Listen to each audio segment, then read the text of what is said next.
Bine v-am găsit, dragii mei din Zodia Gemeni, oriunde v-ați afla. Bine ați venit tuturor pe canalul meu, Tarot Flori de Loto. Numele meu este Nina, pentru cei care nu mă cunosc, și ca de obicei mă bucur să vă am alături la fiecare lectură. Azi vei face o lectură temporală, așa cum am obișnuit, așa că toți cei care aveți soare, lună, Venus sau ascendentul în Zodia Gemeni, atunci această lectură este de asemenea și pentru voi. Desigur, dragii mei, un aspect important de care va trebui să țineți cont ca de fiecare dată, și anume că voi vă construiți viitor, voi sunteți stăpânii propriei voastre vieți, așa că vă rog să luați decât acele mesaje care rezonează cu voi, iar restul lăsați-le să zboare în univers, pentru că sigur sunt pentru alte energii, pentru alte persoane care într-o mai mică sau mai mare măsură au o legătură cu Zodia Gemeni.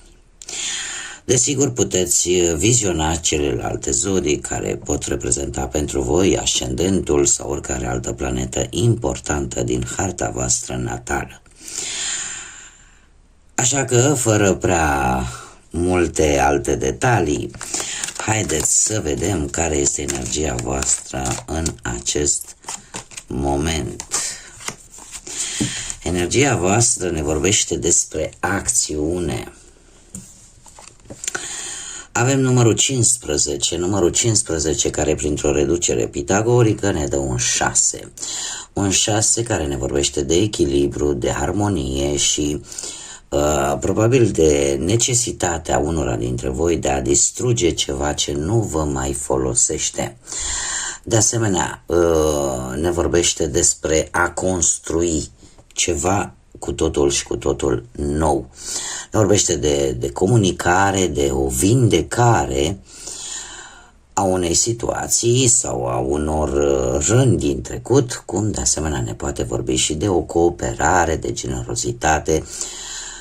Dar așa, per general, numărul 6 ne vorbește de echilibru, poate atât financiar cât și spiritual. Cartea în sine, acțiunea, ne vorbește de momentul în care este timpul să acționezi, să lași toată apatia, toată teama, poate, deoparte și să iei atitudine în ceea ce privește o anumită situație. Acum, haideți să o luăm pe rând și să vedem ce vine pentru dragii mei din Gemeni în ceea ce privește viața profesională. Viața profesională pentru voi, dragilor, am magicianul. Cu ceva timp în urmă ți-ai dat seama de anumite lucruri, poate la locul de muncă,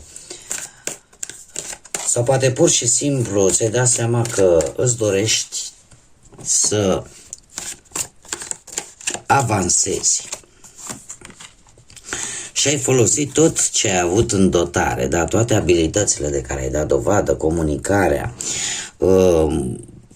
o modalitate de a convinge. Și eu aș spune că ai avut parte de ceva îmbunătățiri pe planul ăsta profesional. Îmi cer scuze. Dacă n-ai avut îmbunătățiri, probabil că ai găsit un loc de muncă sau poate pur și simplu ai avansat într-un anumit plan care a ținut de cariera ta, de muncă, de viața ta profesională. În prezent avem roata norocului, care vine cu schimbări bruște, total neașteptate, și în acest moment se pare că pe planul ăsta al muncii au ieșit două. Și foarte interesant că avem un 7 și un 8. Dragilor, în acest moment treceți printr-o schimbare bruscă. Printr-o schimbare bruscă adusă de destin, de soartă, de cine vreți voi. Dar este o schimbare la care probabil nu v-ați fi așteptat în ceea ce privește munca.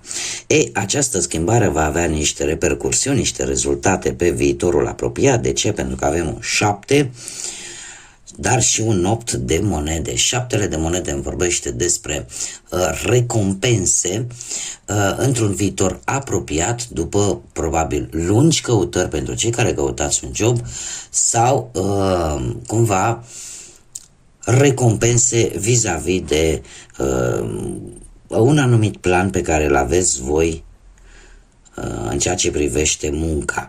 8 de monede îmi spune că răbdarea nu va întârzia să-și arate rezultatele benefice. De ce? Apare o schimbare benefică pe planul muncii pe care tu oricum ți-o doreai, poate să avansezi prin intermediul unor studii, unor cursuri, sau poate pur și simplu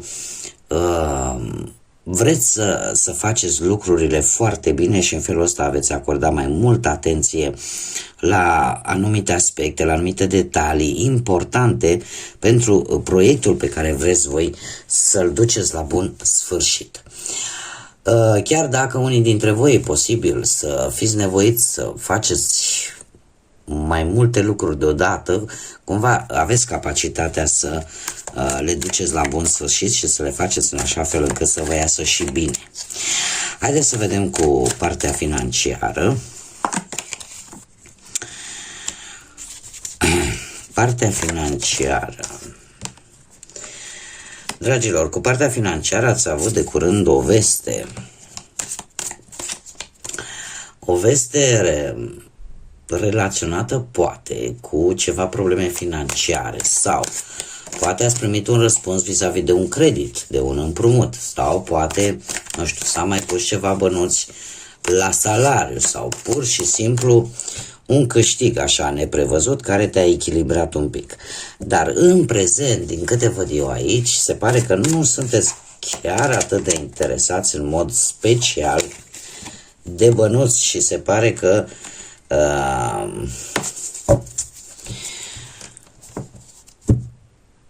vestea pe care voi ați primit-o cu ceva timp în urmă v-a cam pus un pic pe gânduri și eu aș spune că căutați ceva ce are legătură cu trecutul. Sau poate căutați, aș zice, să fiți cât mai echilibrați pentru ca lucrurile să vă iasă bine.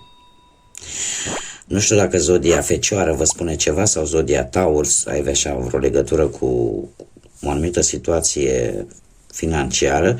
Cert este că în viitorul apropiat, cu împărăteasa aici, se pare că bănuții se vor înmulți sau un anumit proiect pe care voi vi l-ați pus în cap va începe să dea roade. Da, împărăteasa e renumită pentru îmbunătățiri, pentru momente bune de a investi și de a atrage abundență în viața voastră. Mergem mai departe și haideți să vedem pe plan amoros, sentimental, cei care sunteți deja într-o pereche, într-o relație. Ați avut o perioadă, nu de mult, în care ați ținut, ori poate ați simțit că sunteți, cum să zic eu,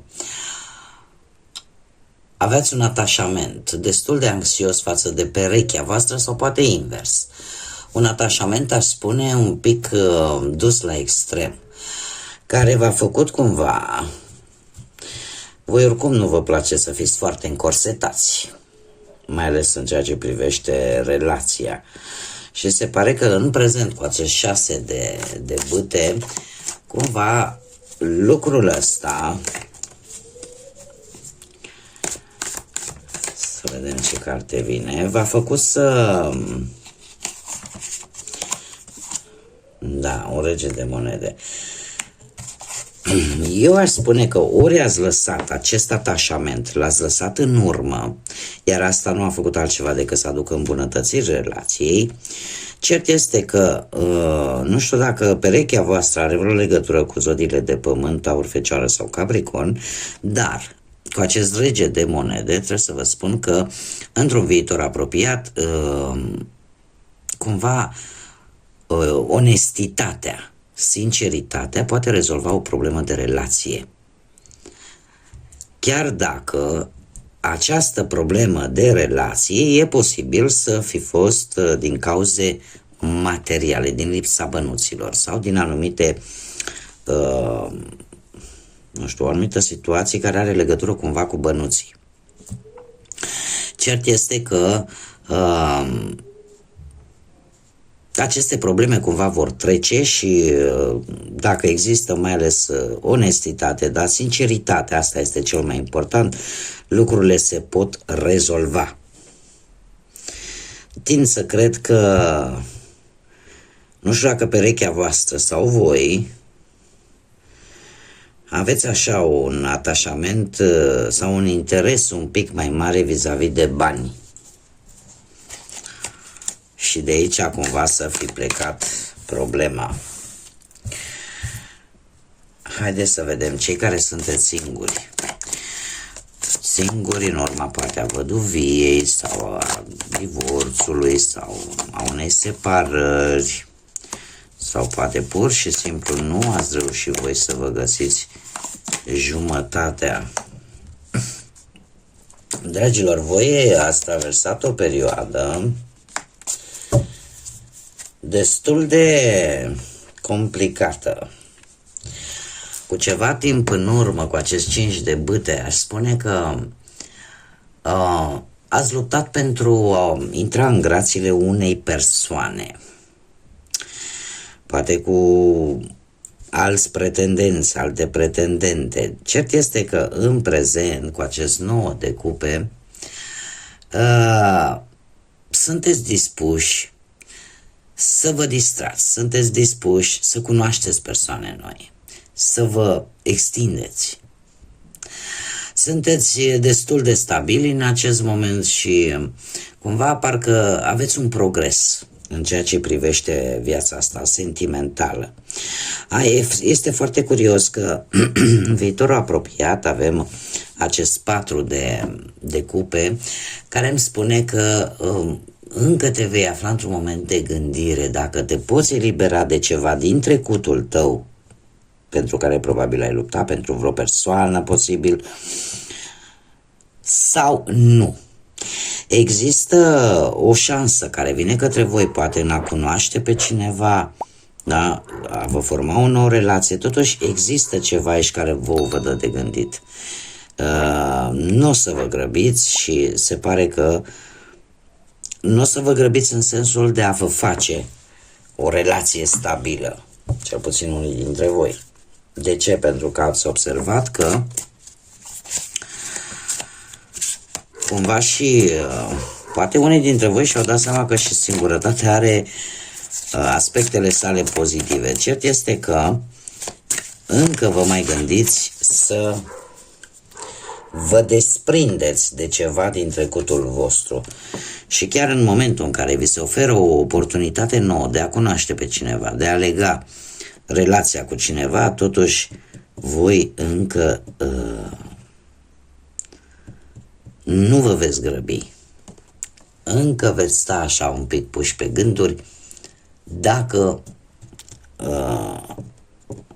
sunteți capabili să lăsați ceva din trecutul vostru să rămână în trecut. Eu aș spune că încă vă simțiți agățați. Și mai ales situația asta din trecut în care v-ați luptat totuși pentru o anumită persoană să o recâștigați. Doar că unii dintre voi aveți sentimente foarte puternice, dar deocamdată, din câte vedem aici, nu știți cui să le dați. Dacă să le, cum să spun eu, să le înmagazinați undeva acolo în sufletul vostru sau pur și simplu să le dați drumul către o altă persoană. Mesajul pentru voi. Avem podul sufletelor. Trecând acest pod al sufletului, te vei conecta cu inimile care se află de partea cealaltă. Exact ce vă spuneam, cumva acolo în sufletul vostru se duce pentru unii dintre voi, se mai duce încă o bătălie, încă o luptă. Și aveți atât de multe de oferit, aveți atât de multe de dat Și cumva chiar și mesajul cărților îmi spune că va trebui să aveți curaj să treceți, să vă eliberați, așa cum am văzut încă de la începutul lecturii, să vă eliberați de anumite lucruri din trecut, în așa fel încât să vă puteți conecta sau reconecta cu inimile și sufletele celor care se află de cealaltă parte a podului. Dar asta depinde doar de voi și de deciziile voastre, de ceea ce voi vă doriți cu adevărat. Bun, dragii mei, aceasta a fost lectura pentru voi. Eu vă mulțumesc din suflet pentru prezență, vă aștept cu mare drag și la celelalte lecturi. Desigur, toți cei care încă nu v-ați abonat, eu vă invit cu mare drag și vă aștept cu mare drag aici să vă abonați. Cum de asemenea vă readuc aminte de like-uri, de comentarii și de distribuiri care sunt au o importanță atât de mare, chiar dacă sunt niște gesturi relativ mici. Oricum, eu vă mulțumesc anticipat pentru ele și fie ca următoarea perioadă să fie o perioadă de claritate mentală în care voi să vă dați seama exact de ce aveți nevoie în viețile voastre. Până data viitoare când ne vom reîntâlni, eu vă doresc tot binele din lume, multă energie pozitivă și, desigur, să fiți iubiți, dragilor.